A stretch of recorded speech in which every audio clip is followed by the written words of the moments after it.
Hey mates, how is you all? Right guys, I've got a little video and a few things to show you.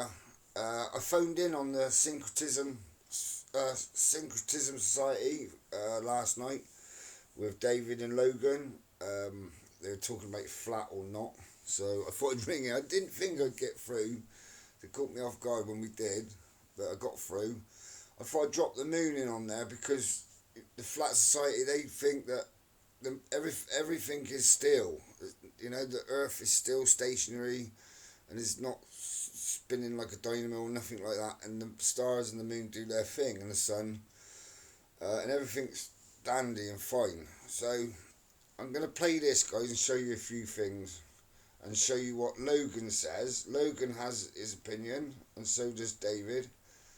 I'm going to play it and let you hear. Daniel? Hello, guys.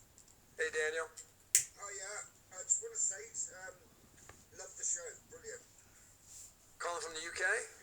Yeah, from the UK, mate. I just wanted to touch on the moon again, Logan. I'm in the UK. When I see my moon rising, some months, if I say it, last month it was rising normal, like a northern hemisphere moon should rise. Mm-hmm. Yeah, it's with the Tycho crater in the southern lunar highlands.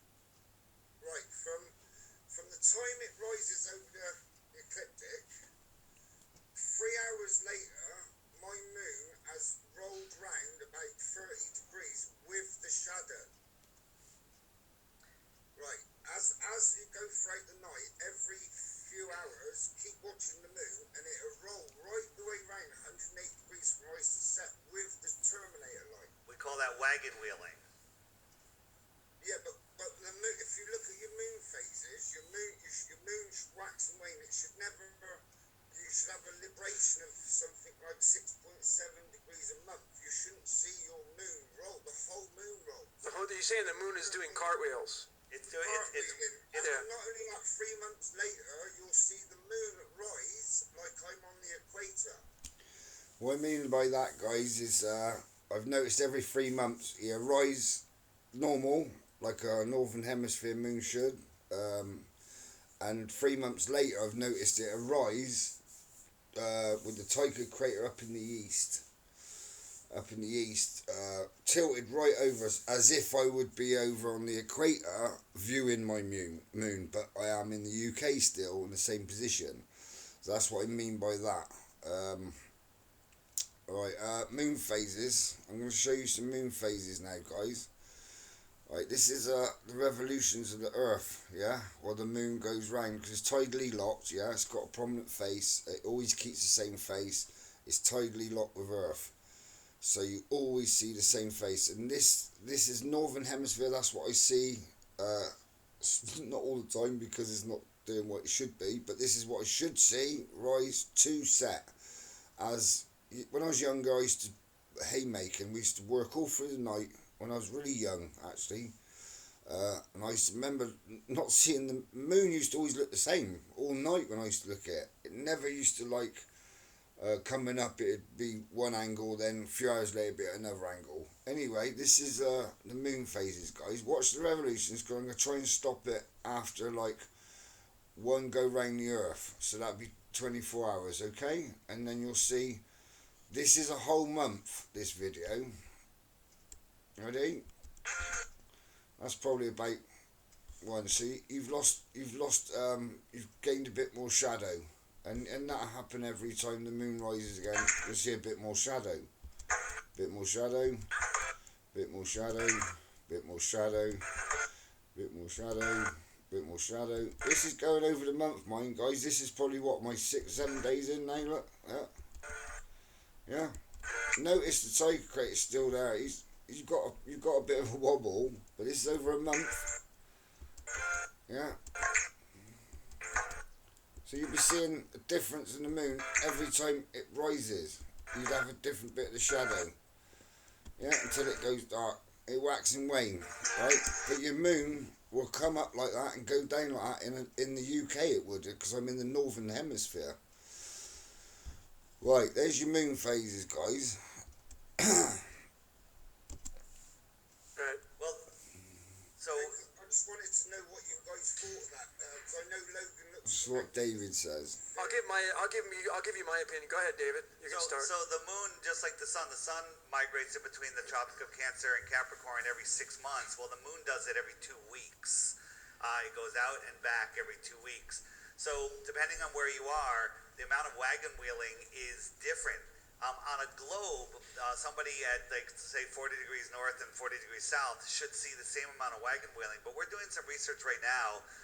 One of our top researchers, channel Good Times for All, he's modeling how the wagon wheeling works, and the fact that it's radically different from the northern point of view and an equal southern point of view is going to prove that we don't live on a globe. So that rotation. But they'd be modelling on what the moon's doing now, I suggest, yeah? Mm-hmm. Not what it should be doing. What it's doing now, because since 2010 or 2009, that's when they started doing this. So if they're going to do a model, they're doing it on what it's doing now. Just happens, excuse me, just happens to do with how we view a moon circling above us. So it's very interesting. Check out the Good Times for All channel. The last episode of Globebusters also this past Sunday did an extensive piece on it. I recommend everybody watch that. And that's some exciting research that we're doing probably in the next couple months, where we have people, in southern locations filming it, and it's going to be, I think, a globe killer. It's not necessarily going to prove flat Earth, but it's going to kill the globe again. Nice.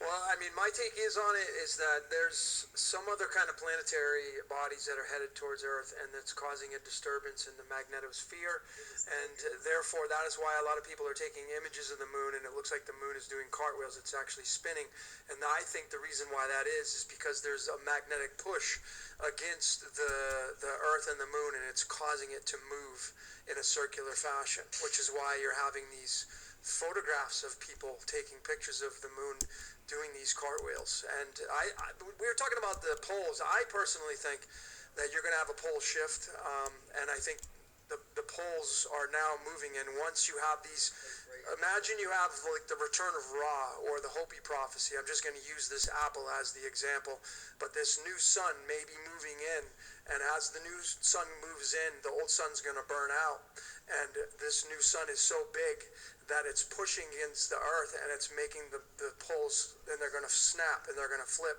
And the moon is doing the same exact thing. There's plenty of people that are doing photographs and videos of this phenomenon right now. And it goes in line with the Hopi prophecy, which is the blue Kachina, and then you get the return of Ra, which is what they're talking. So you can't leave these ancient texts out or these prophecies out. They have to be taken into consideration. Well, all of these prophecies, the blue Kachina and the red Kachina, they all work perfectly on a flat Earth once you relate them to a flat Earth. But the rotating of the sun, saying that it's being pushed from another gravitational body, is just a made-up story. Made-up story. Anyway, let's go to some people who really know what they're on about. People what have been looking at the skies a lot longer than David. Let's have a look. Their sky, the Inuit people, Inuit elders, their sky has changed. They tell to NASA regarding Earth's wobble. They go up to NASA to tell them about what's going on. There you go. They're going on about the weather across our Earth has been insane for the past few decades, and the rest in the West recently, going crazy. We even had what they called the West Storm the worst storm in recorded history a few weeks ago. But us North Americans often forget a race of wise ones who predate us by thousands of years live here too. And they know a heck of a lot more about the weather than us. Sorry, my reading's not too good. I get that.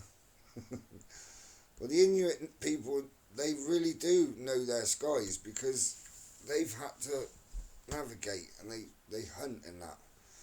So it says here, it seems like the elders are also witnessing strange and unfathomable weather up there in the north. And the elders talk about how their world has changed, how it was then and how it is now.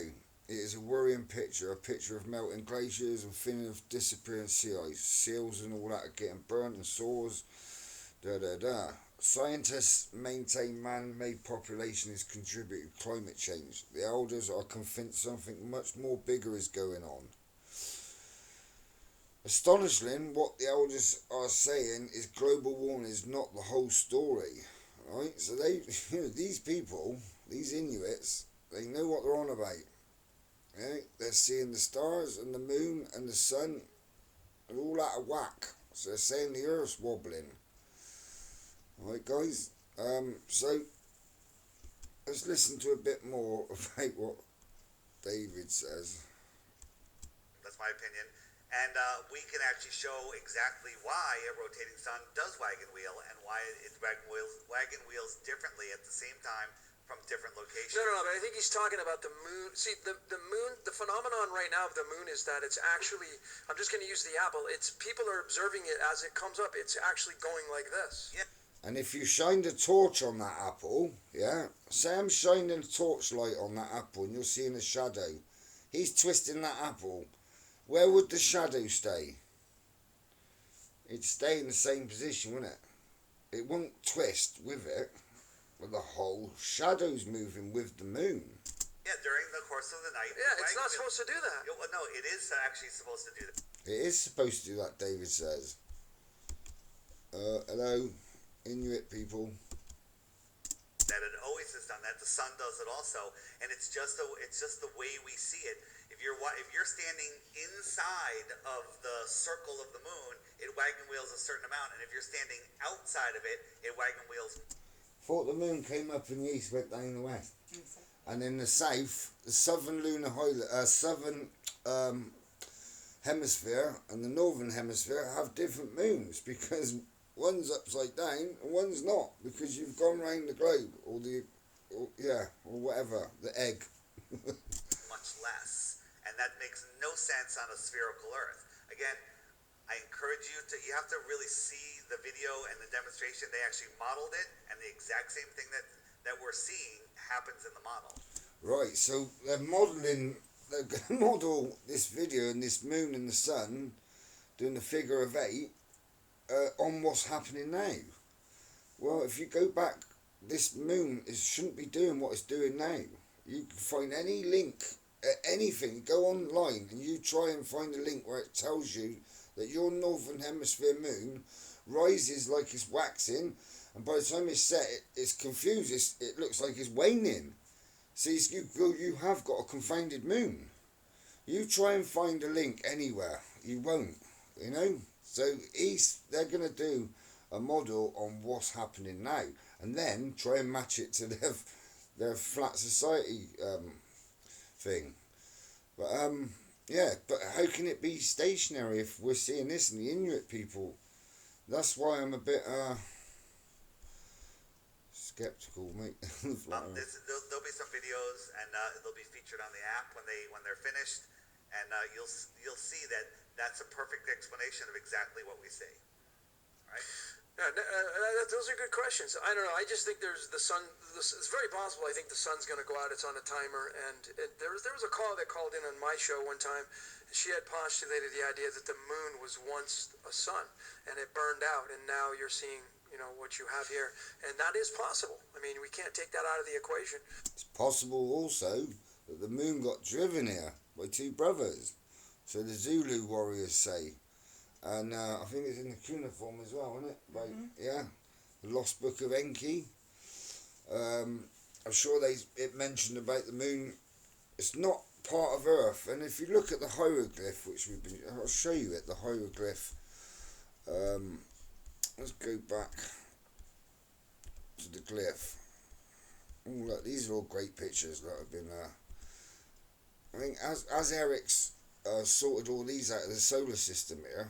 And these are the suns on Horus, Ra, and our sun. There's no moon on here. You count all them up. There's no moon, so I don't think Mother Earth had a moon. I think it was driven here, like by 2 brothers. But that could be another thing. It could be just like us harvesting our souls for reincarnation, like a soul trap. I know that's a theory and a story, but it is possible. And Anything's our sun possible. could burn out, and you'll have a new sun move in. So that's Ra, move in. Like, that's a giant star. Yeah, so very possible. I don't know. Logan, These are just speculations. Right. Anyway, next caller. Logan's sort of on the same page as us, but yeah, I thought I'd show you that because David, you know, they totally dismiss everything and got an answer for everything. And to be quite honest, when they were talking about why you'd see the North Star, like why we'd see the North Star in the UK, but if you went to the southern hemisphere, you wouldn't see the North Star, would you? Because you'd be around the globe. But he thinks no, it's just where you've got like a ceiling with the stars in, and when you go further away, the star gets further away. And in the next breath says we're in a dome. And then says we're in a dome, but there's a ceiling, so it's like you're looking along a long ceiling. But we're in a dome. How can you have a ceiling of stars going along like a roof, like? Anyway, and my point is, like, if the sun was going down, and it looks massive as it's going down over the horizon, if you was on a flat earth and it was doing what they say, that sun would get smaller and smaller and smaller in the distance until it went into a little dot. Anyway, guys, I thought I'd show you that. These are the ones long time they've been doing what they're doing, their families and the elders. Long time they've been doing what they're doing, so they know. Alright, guys, I thought I'd show you that anyway. I managed to get through. I will phone in next time, and I've got a lot more to say.